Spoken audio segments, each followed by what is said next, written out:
Van Gogh, possivelmente, é conhecido tanto pela sua biografia quanto pela sua obra. Um gênio fabuloso, um artista sem igual, e também ele acaba sendo o estereótipo do artista torturado, do artista incompreendido, do artista infeliz, do artista à frente do seu tempo. Mas além de tudo isso, vocês sabiam que ele também foi o pioneiro, não exatamente o pioneiro, mas ele consolidou uma técnica que mudou completamente a sua obra, e também tudo que foi feito, ou muito do que foi feito depois dele, foi parar lá no Jackson Pollock? Fiquem comigo que a gente vai falar um pouquinho sobre isso.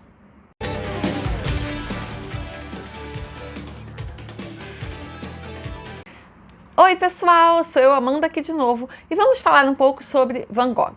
Não vamos falar sobre as convulsões, a possível esquizofrenia, a tristeza, as brigas com Gauguin, o seu irmão Theo, a sua frustração artística, o seu fanatismo religioso, a sua orelha cortada e nem o seu suicídio. A gente pode falar sobre tudo isso em um outro vídeo. E sim, a vida do Van Gogh acabou ficando tão conhecida quanto a sua obra, que é simplesmente fabulosa, incrível, tem nem o que falar.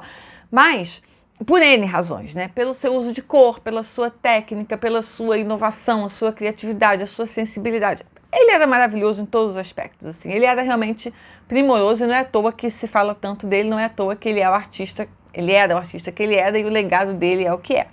E sim, a vida dele, com todos os seus problemas e as suas questões emocionais, psiquiátricas, psicológicas, o alcoolismo, a depressão e tudo mais, acabaram, né, criando uma lenda ainda maior em torno da sua obra, e ele se encaixa muito bem nesse estereótipo do artista melancólico, depressivo, torturado, angustiado, à frente do seu tempo, que é quase um estereótipo que a gente tem do artista criador até hoje, não necessariamente é ou tem que ser, mas é uma construção, né, uma narrativa que existe em torno da figura do artista que ele simboliza como ninguém.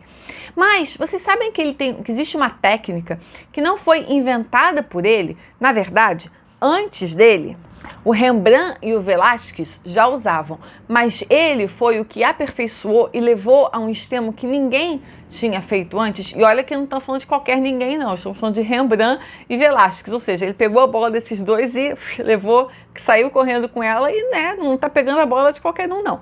Essa técnica era o empastamento.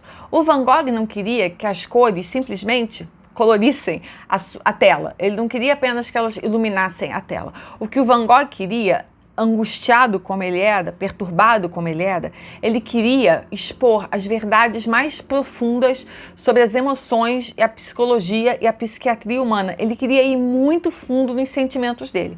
E é difícil pensar em alguém que tivesse sentimentos mais profundos e mais instáveis do que o próprio Van Gogh.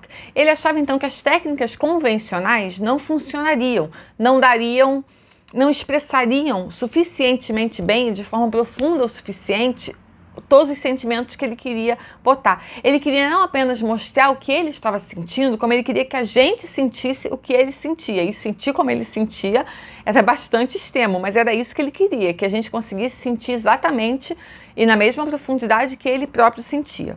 Então, como é que esse empastamento acontecia? Ele queria que a tinta fizesse parte da tela, ela quase adicionasse uma tridimensionalidade. Então ele pegava a tinta bastante volumosa, colocava na tela e depois ele trabalhava ela não com um pincel, como teriam feito antes o Rembrandt e o Velázquez.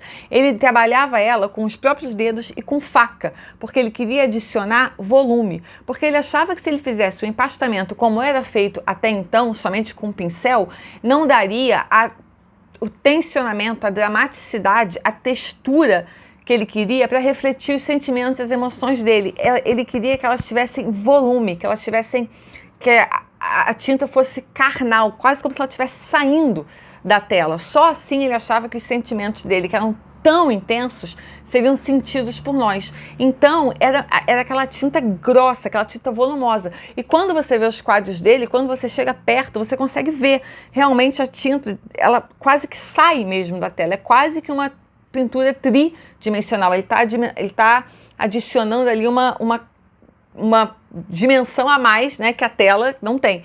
Então, é quase como as emoções dele estivessem saindo. E, além disso, ele começou a entortar essa tinta. Então, a gente vê muitas, né, das obras do Van Gogh, tem aquelas linhas, as linhas não são retas, as linhas são tortas, propositalmente tortas, e quanto mais tortas as linhas estivessem, mais, né, sinuosas, mais torturado e angustiado ele tivesse. Então, ele queria que esse volume todo, essa grossura de tinta, chama empastamento, porque é uma pasta, né? A gente pensa quase numa pasta americana, né? Aquela pasta grossa, dura.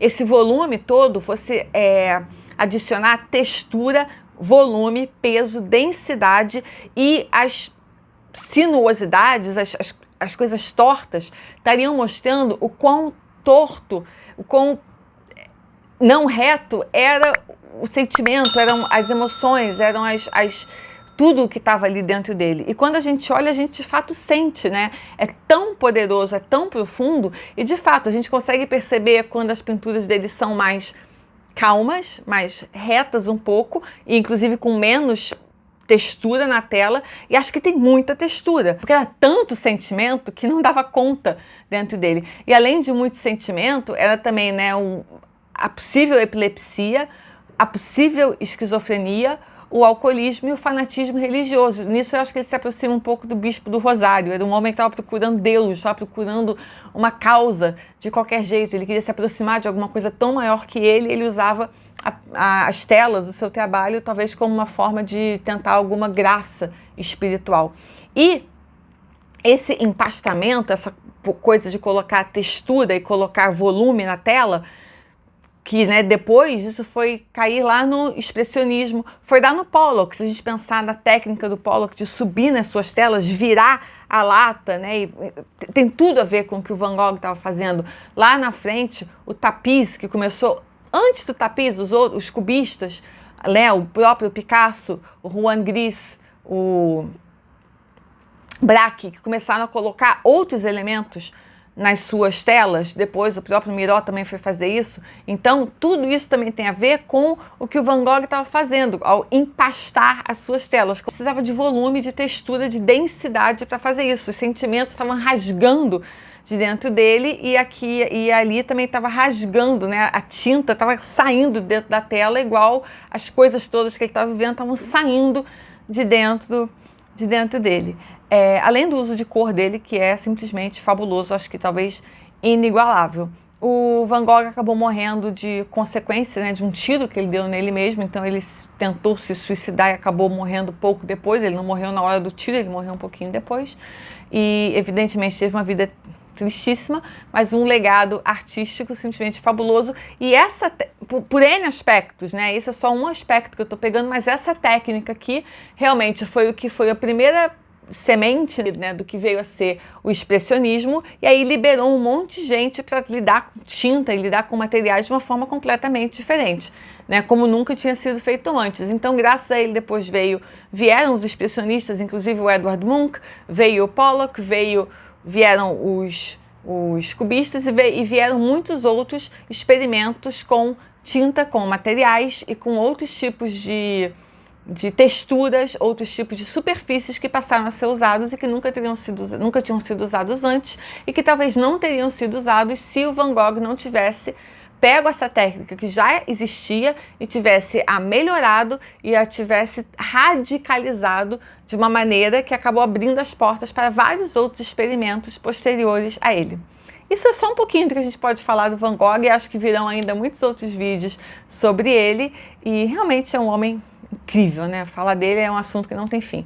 Espero que tenham gostado. Se tiverem gostado, deem um like, se inscrevam aqui, e até a próxima. Tchau!